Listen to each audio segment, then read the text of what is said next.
할렐루야. 우리 옆 사람에게 예수 믿는 믿음은 능력이 있습니다. 이렇게 인사 한번 하겠습니다. 예수 믿는 믿음, 나사렛 예수를 믿는 믿음은 우리를 구원해 줄 뿐만 아니라 나사렛 예수를 믿는 믿음은 오늘 이 세상에 죄에 빠진 악한 습관에 빠진 사람도 그 습관에서 우리를 건져 주실 뿐만 아니라 나사렛 예수를 믿는 믿음은 이 세상에 수없는 위기와 어려움에 빠진 사람 역시 건져 줍니다.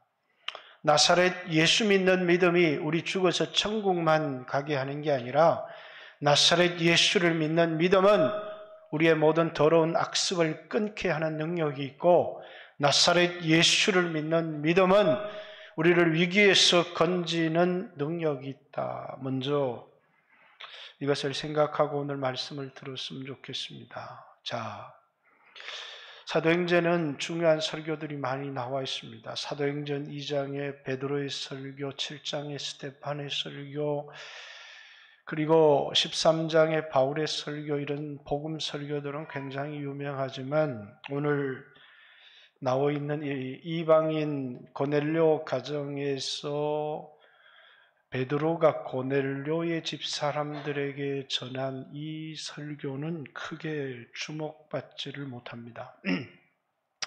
그런데 이 설교는 굉장히 우리들에게는 중요한 설교입니다. 사도행전 2장에 베드로가 유대인들에게 전했던 복음 설교는 요약하면 이겁니다. 너희가 십자가에 못 박은 예수를 하나님이 살리셔서 주와 그리스도가 되게 하셨다는 것이 유대인들에게 전했던 복음입니다. 사도행전 2장에는 유대인들에게 일어난 오순절이죠. 오순절이지만 유대인들에게 일어난 오순절, 마가의 다락방에서 일어난 오순절이고, 그리고 그 오순절을 보고 이상하게 여긴 사람들에게 베드로가 유대인들에게 전한 복음, 너희가 십자가에 못 박은 예수를 하나님이 살리셔서 주와 그리스도가 되게 하셨다라는 겁니다. 오늘 본문 34절부터 43절까지 베드로는 똑같이 복음을 전하는데, 이 복음은 유대인들에게 전한 복음이 아닌 이방인들에게 전한 복음입니다. 이 복음을 이름하여 화평의 복음, 이렇게 얘기합니다. 이방인들에게는 어떤 복음을 전했을까? 화평의 복음을 전했고, 44절부터 48절까지는 사도행전 2장의 유대인들의 오순절이 아닌 이방인들의 오순절, 이렇게 이방인들에게는 어떤 복음을 전했고 이방인들의 오순절은 어떻게 나타났는가가 오늘 34절부터 48절까지 나와 있는 내용입니다. 우리 사도행전 10장 5절부터 간략하게 한번 살펴보았으면 좋겠습니다. 5절, 자, 내가 지금 사람들을 요빠에 보내어 베드로라 하는 시몬을 청하라. 하나님께서 고넬료에게 내 기도와 내 구제가 하나님께 상달되었다. 그런데 피장 시몬에 있는 베드로를 청해서 그의 설교를 들어라, 이렇게 얘기를 합니다. 15절, 또 두 번째 소리가 있으되 하나님께서 깨끗하게 하신 것을 내가 속되다 하지 말라 하더라. 하나님이 이제는 고넬료에게 말씀하셨을 뿐만 아니라 청함을 받은 베드로에게 오셔서 이제 유대인들이 먹을 수 없는 그런 음식이 하늘로부터 내려오는데 잡아 먹어라, 이렇게 얘기를 하니까 내가 속되고 더러운 것은 먹은 적이 없습니다.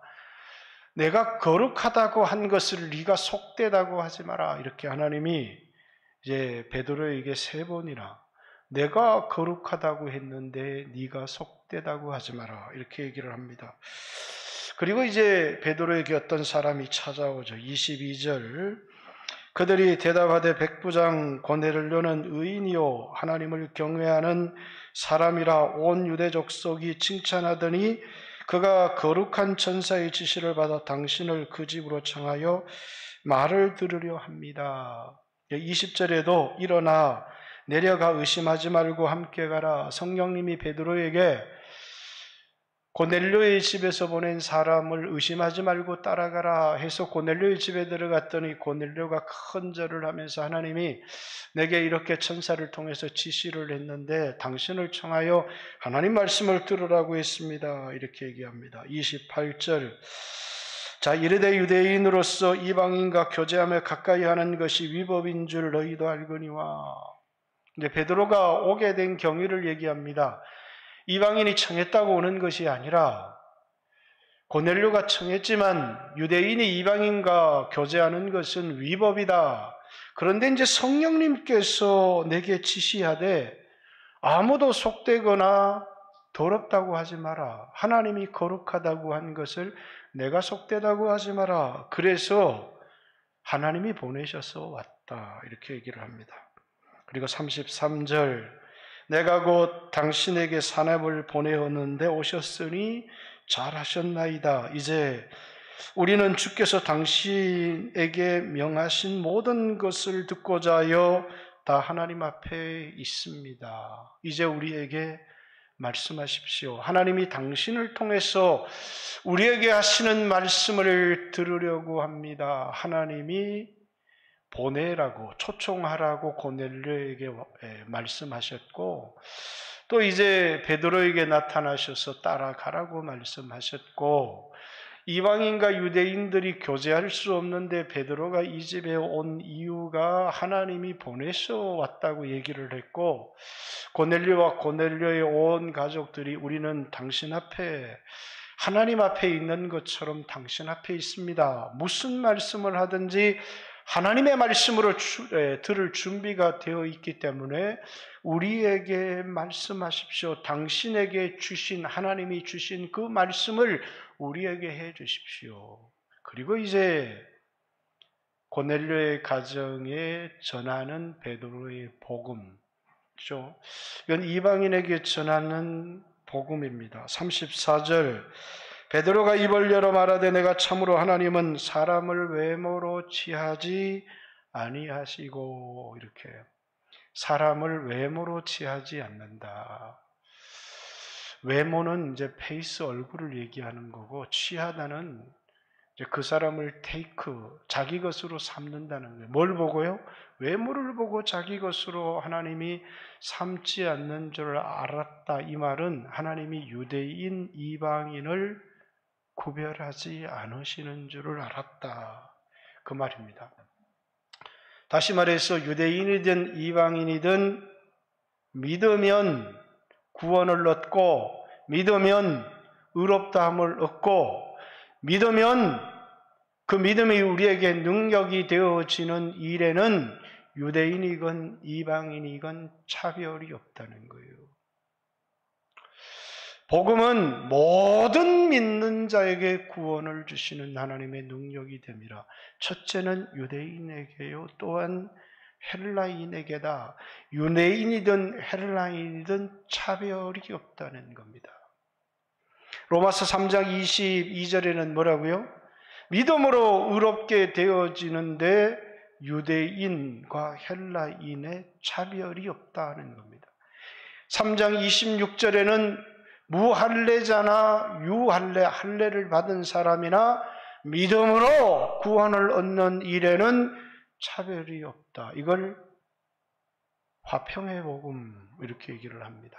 자, 화평의 복음이라는 건 하나님과 우리 사이의 화평을 말하기도 하지만 하나님과 우리 사이에 가로막혔던 휘장이 예수님이 십자가에 못 박히실 때 운명하실 때 하나님 앞에 나아가는 길이 열렸습니다. 휘장이 찢어져서 하나님과 우리 사이를 가로막던 휘장이 죄 때문에 하나님 앞에 나갈 수 없었던 우리들이 예수가 흘리신 그 피 때문에 찢으신 살 때문에 하나님과 우리 사이를 가로막혔던 휘장이 찢어지면서 은혜의 보좌 앞으로 나갈 수 있는 새로운 길이 열렸다.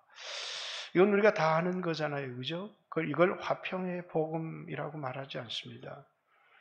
화평의 복음이라고 하는 것은 한번 읽어볼까요? 한번 에베소서 2장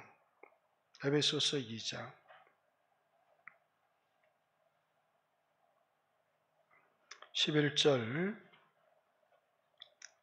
그러므로 생각하라. 너희는 그때 육체로는 이방인이요 손으로는 육체에 행한 할례를 받은 무리라 칭하는 자들로부터 할례를 받지 않은 무리라 칭함을 받은 자들이다. 그때 너희는 그리스도 밖에 있었고 이스라엘 나라 밖에 사람이요 약속의 언약들에 대하여는 외인이요 세상에서 소망이 없고 하나님도 없는 자이더니 이제 전에 멀리 있던 너희가 그리스도 예수 안에서 그리스도의 피로 가까워졌다. 그는 우리의 화평이신지라. 이 화평의 복음이에요. 둘로 하나를 만드사 원수된 것 곧 중간에 막힌 담을 자기 육체로 하시고, 예수님이 자신의 육체의 죽으심으로 하나님과 우리 사이에 가로막힌 휘장만 찢으신 것이 아니라 예수님께서 이방인과 유대인을 가로막고 있던 이방인의 뜰, 유대인의 뜰, 여인의 뜰, 제사장의 뜰, 이렇게 각각 그 사이에 담이 구별이 되어져 있었는데 예수 그리스도께서 자신의 몸으로 그 막힌 담들을 다 허물어 버리셨다는 거예요. 그렇기 때문에 유대인이든 이방인이든 차별이 없다는 거예요. 지금 복음은 예루살렘에서 사마리아, 온 유대 사마리아로 이렇게 퍼져가고 땅끝까지 퍼져가야 되는 이 복음에 막힌 게 하나 딱 생긴 겁니다. 그게 유대인과 이방인의 구별이에요. 그런데 하나님이 베드로를 통해서 하나님이 사람을 외모로 취하지 아니하실 뿐만 아니라 이 구별을 십자가로 허물어 버리셨다는 사실을 깨닫게 하는 거예요. 깨닫지 못했을 텐데 이들에게 복음을 전하는데 하나님이 성령을 주십니다. 성령. 그러니까 이방인의 믿음을 그대로 이방인들도 예수를 믿으니까 의롭다함을 얻고 이방인도 예수를 믿으니까 그 믿음의 능력이 나타나기 시작하더라는 거예요. 그래서 그 이방인의 믿음을 인정한 게 뭐냐면 유대인들에게 성령이 임하듯이 이방인들에게도 똑같이 성령이 임한 겁니다. 그러니까 베드로가 아니 이방인에게 침례를 주는 것을 하나님이 성령 침례를 주었는데 우리가 물 침례를 주는 것을 어떻게 금할 수 있겠느냐 그러면서 이방인에게 물 침례를 줍니다. 제가 이번 주에는 성령 침례, 다음 주에는 물 침례 이야기를 하려고 하는데 11장에 가니까 유대인들이 벌떼처럼 일어나서 베드로를 비난하기 시작합니다. 왜 이방인의 집에 들어갔으며 이방인에게 침례를 주었느냐라는 이 말에 베드로가 자신의 간증을 하기 시작하는 겁니다. 그 간증을 통해서 뭐라고요? 이방인과 유대인에게 차별, 이방인에게도 구원을 주신 하나님께 영광을 돌리더라 이렇게 합니다. 이 결정은 최종적으로 사도행전 15장 예루살렘 공의에 가면 15장 9절에 모든 결론이 납니다. 저들이나 우리나 믿음으로 구원을 얻는 일에는 차별이 없게 하셨다. 이게 예루살렘 공의회의 결정입니다. 베드로가 이방인 고넬료의 가정에 전한 복음이 뭡니까? 화평의 복음인데 우리는 증인이다. 증인이라는 말 자체는 뭐냐면 사건을 보고 목격한 사람이라는 거죠. 뭘 목격했느냐? 하나님이 나사렛 예수에게 성령을 물부터 다심에 그가 착한 일을 행하셨는데 마귀에게 눌린 자를 건지시는 것을 우리가 보았다. 이것이 이 일에 우리가 증인이다. 또 예수님이 십자가에 죽으시고 라고 표현하지 않고 나무에 달려 죽으셨다 이렇게 얘기합니다. 십자가나 나무나 다를 바가 없는데 왜 굳이 나무에 달려 죽으셨다고 표현하느냐면 신명기 말씀에 나무에 달린 자마다 저주를 받은 자, 예수님이 저주를 받으셨다는 거예요. 누구를 대신해서? 여러분과 저를 대신하여 저주를 받은 바 되시고, 그리고 사흘 만에 부활하셨다. 그리고 이 일도 부활한 후 예수님과 함께 떡을 먹은 우리들이 이 일의 증인이다 라고 하는 것은, 이것은 자신들이 목격한 사실이다. 그 예수님이 자신에게 증인이 되라고 말하는 것이 아니라 이제 증언하라고, 이제 미래에 일어날 일, 뭐라고요? 이 예수가 바로 산자와 죽은 자의 재판장, 심판의 주님이라는 사실을 전파하라고 하셨다. 그리고 최종적인 결론입니다. 43절. 다시 사도행전 10장 43절. 자, 이에 대하여 모든 선지자도 증언하되 그를 믿는 사람들이 다 그의 이름을 힘입어 죄사함을 받는다 하였느니라. 자, 그의 이름을 믿는 사람은 모두 유대인이나 헬라인이나 차별이 없이 누구든지 그의 이름을 믿는 사람들은 그 이름을 힘입어 죄사함을 얻는다. 구원을 얻는다는 것이죠. 여러분, 예수님은 그 이름을 힘입어 기도하면 내 기도는 안 들으는데 목사님 기도는 들어. 목사님하고 나와의 차이는 뭡니까? 나는 평신도고 목사님은 기름 받은 주의 종이고, 그런 겁니까? 믿음의 기도를 하나님이 들으세요. 예수의 이름의 능력을 믿고 그 이름으로 기도하는 그 기도가 제가 하든 여러분이 하든 그 이름을 믿는 그 믿음이 우리를 죄에서 건져내어서 의롭다고 할 뿐만 아니라 여러분과 저를 위기에서 건져내고 더럽고 악한 습관에서 우리를 건져내는 일에 능력이 있다는 거예요. 어떤 사람은 위기를 당했습니다. 또 어떤 사람은 악한 습관, 제약된 습관에 빠졌어요. 그리고 날마다 다시는 죄를 짓지 않겠습니다. 다시는 바람피지 않겠습니다. 다시는 음란하지 않겠습니다. 다시는 술 먹지 않겠습니다. 수없이 결심하는데 못 이겨요. 또 넘어지고 또 넘어지고 또 넘어져요. 왜 넘어져요? 결심은 아무런 능력이 없어요. 여러분, 결심이 능력이 있습니까? 믿음의 기도가 능력이 있습니까? 믿음으로 기도는 안 해요. 그러면서 뭐 하더라고요? 수백 번 결심합니다. 수백 번 결심한다고 이기는 거 아닙니다. 우리의 결심에는 아무런 능력이 없어요. 우리의 결심으로 죄를 짓지 않을 수 있다면 예수님이 이 땅에 육체를 입고 오셔서 십자가에 달릴 이유가 없는 겁니다. 예수님이 내 죄를 담당하시고 십자가에 달리셨고 그 예수를 믿는 믿음이 우리를 의롭다고 하실 뿐만 아니라 오늘 우리가 의롭다, 제사함을 얻는다, 구원 얻는 것만 능력이 있는 것이 아니라 우리를 위기에서, 우리를 악한 습관에서 우리를 건져내는 일에 예수를 믿는 믿음은 능력이 있다는 겁니다. 복음은 유대인이나 헬라인에게나 믿는 자에게 구원을 주시는 하나님의 능력이 된다는 거예요. 많은 사람들이 위기를 당했습니다. 어려움을 당했습니다. 근데 뭐는 안 해요? 믿지를 않아요. 내가 예수를 믿는 이 믿음을 사용할 수 있다는 것, 이 믿음으로 기도할 수 있다는 것, 이 믿음은 문제를 해결할 힘이 있다는 것을 확실하지 않아요. 내가 가지고 있는 이 믿음이 별것 아닌 것 같다, 그 말입니다.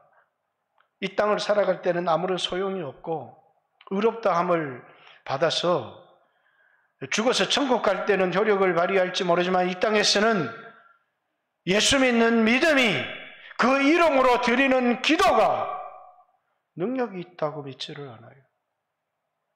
그러니까 사람들은 죄짓지 말아야지 결심을 합니다. 근데 뭐는 안 해요?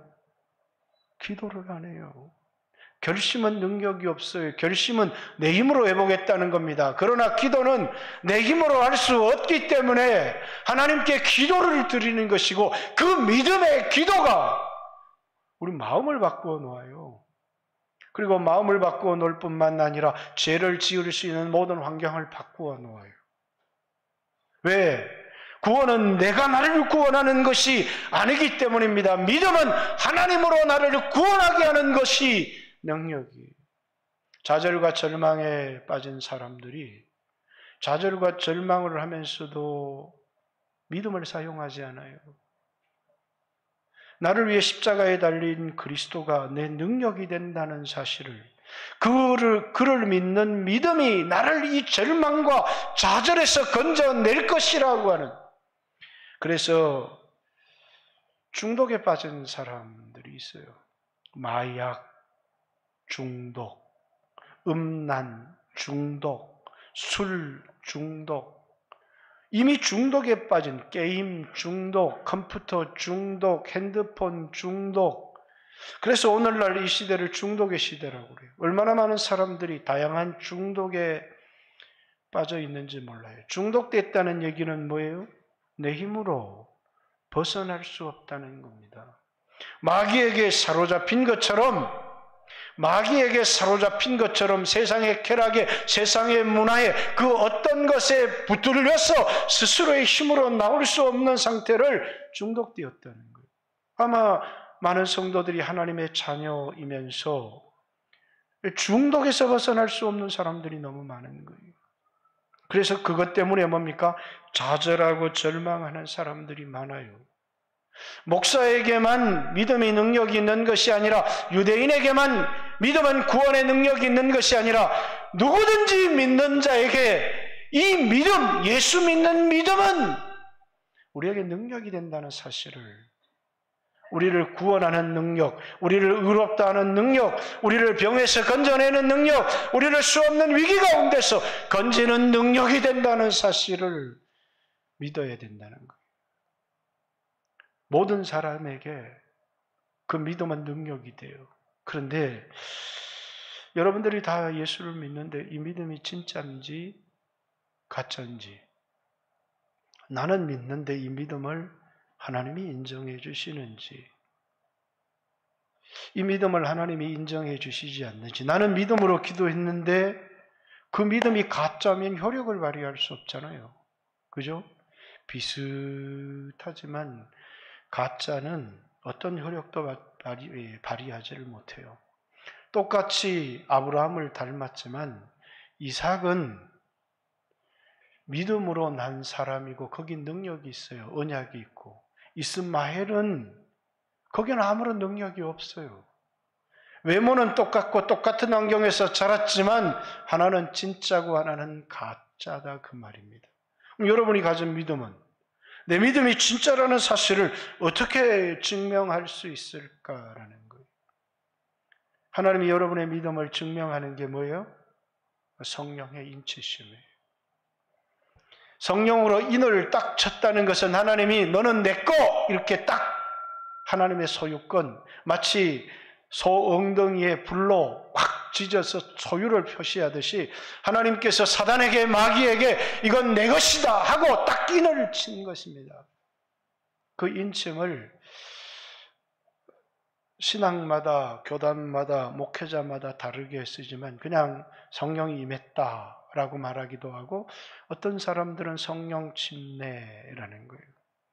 고넬료의 가정에 뭡니까? 이 고넬료의 믿음이 하나님이 인정하시는 믿음이다는 것을 하나님의 성령이 임함을 통해서, 그들이 말씀을 들을 때 그들 안에 하나님 말씀으로 진리로 받아들이기 시작했고, 그 순간 사도행전은 막 간절히 기도할 때 그들에게 성령이 임했고, 누가복음에는 예수님도 물에 올라와서 무릎 꿇고 기도할 때 성령이 임했는데, 말씀을 듣는 그 순간에 고넬료의 가정에 하나님 성령이 임하기 시작했어요. 마치 사도행전 2장 마가의 다락방에서 일어난 일과 똑같은 일들이 그들에게 일어나기 시작. 그것이 무엇을 의미하는 겁니까? 하나님이 증명해 주었다는 거예요. 그들의 믿음도 능력이 있다는 것을 성령의 인치심을 통하여 증명해 주셨다는 거예요. 여러분이 성령을 받으셨습니까? 그렇다면 여러분의 믿음은 인정을 받은 거예요. 똑같은 말로 여러분이 예수님을 믿게 되었다는 것은 하나님이 성령이 아니고는 예수를 주라고 시인할 수 없기 때문에 아무나 예수를 믿을 수 없지만, 여러분의 믿음이 진짜라는 것은 하나님이 성령을 부어주심으로 여러분의 믿음을 인정해 주시는 것과 같은 것이다라는 겁니다. 여러분이 성령을 받았다면 여러분은 뭐 할 수 있는 믿음을 가지고 있다고요? 능력 있는 믿음을 가지고 있다고요. 여러분의 믿음은 가짜가 아니라고요. 여러분의 믿음은 사용하기 시작하면 위력을 발휘하기 시작한다는 거예요. 그런데 내가 가지고 있는 믿음이 마치 가짜인 것처럼, 내 기도는 하나님이 듣지 않는 것처럼 사용하지 않는다면 그 믿음은 아무런 의미가 없는 것입니다. 하나님이 성령을 주셔서 우리의 믿음을 확증해 주신 것, 이 믿음은 진짜고 내가 준 믿음이고 하나님이 인정한 믿음이라고 하는 것을 성령으로 인쳐주셨다는 겁니다. 그 성령의 인쳐주심은 내 믿음을 인정해 주신 것뿐만 아니라 하나님이 우리에게 약속하신 기업의 보증이 되셨어요. 에베소서 1장 다시 한번 보겠습니다. 에베소서 1장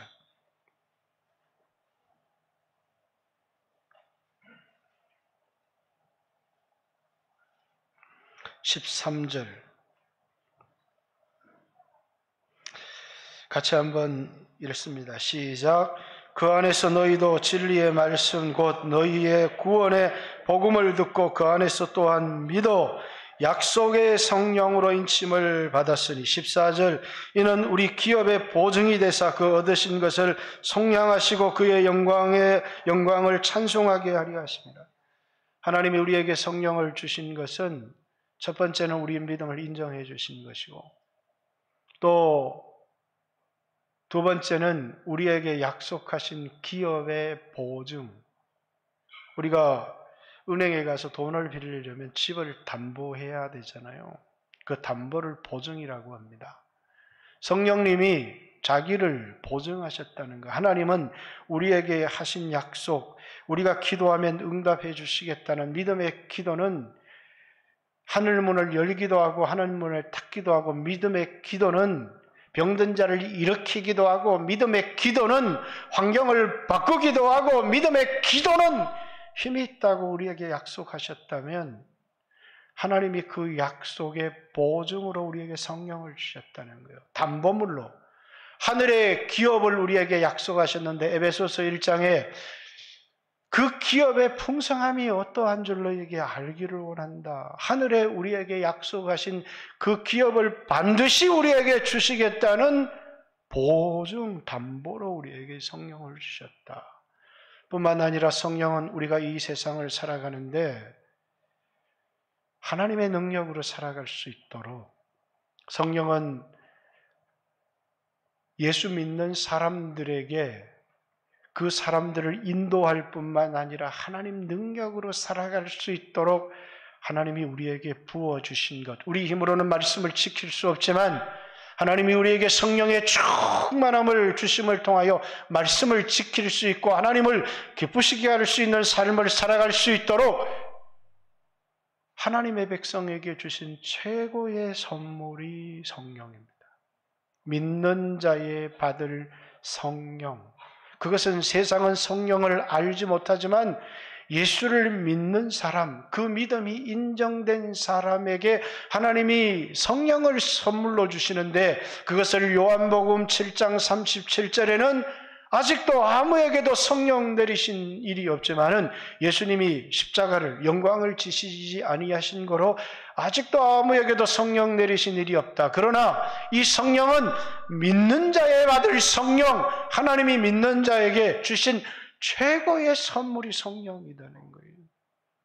교회가 아무리 이렇게 힘들고 쭈그러지고 약해져도 하나님이 교회에 성령을 부으면 교회는 살아나기 시작해요.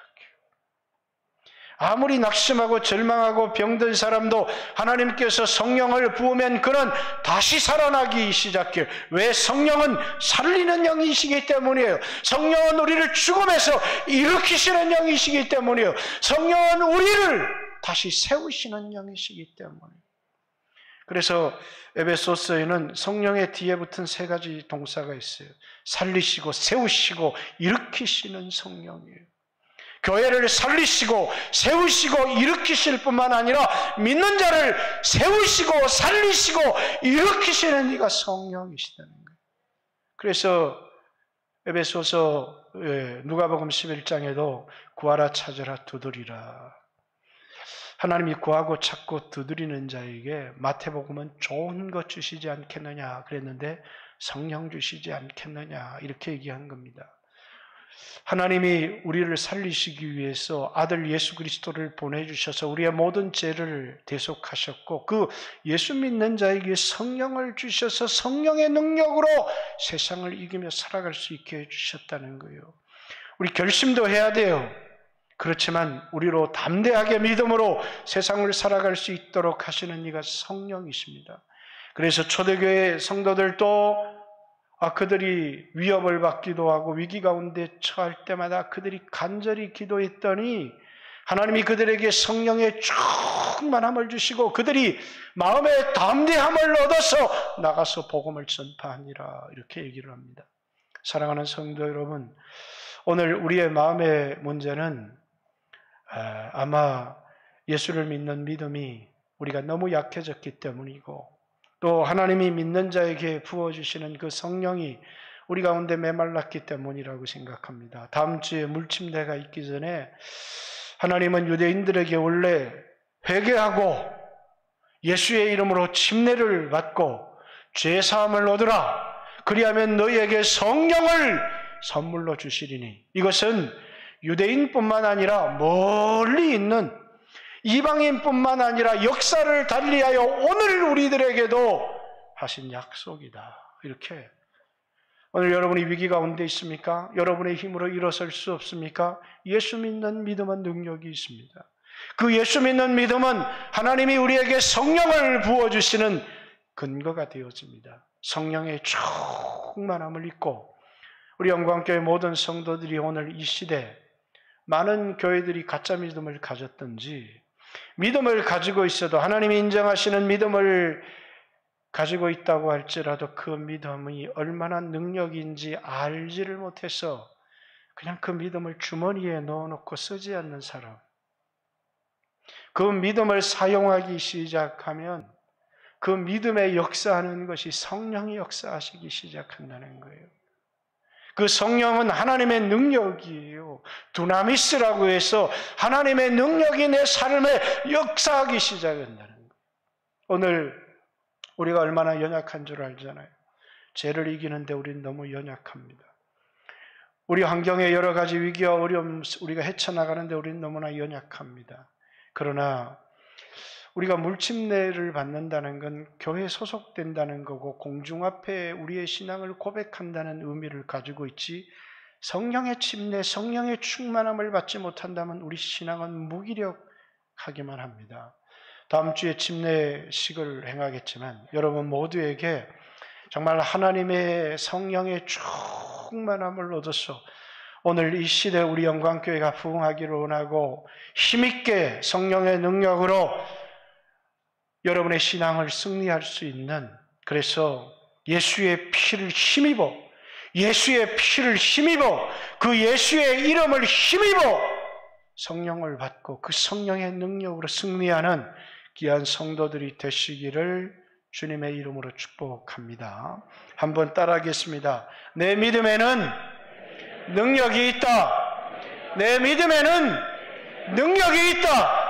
그렇습니다. 여러분이 가진 믿음은 능력이 있습니다. 좌절하지 마시고 그 믿음을 주머니에 넣어두지 마시고 예수의 이름을 믿는 그 믿음을 사용하셔서 이번 한 주간도 기도하시고 하나님이 여러분을 일으켜 세워주시는 놀라운 능력을 경험하는 귀한 성도들 되시기를 주님의 이름으로 축복합니다. 같이 한번 주여 하시고 한번 하나님 앞에 기도하겠습니다. 주여 나에게 성령을 부어주십시오. 특별히 믿는 자에게 약속하신 성령을 부어주십시오.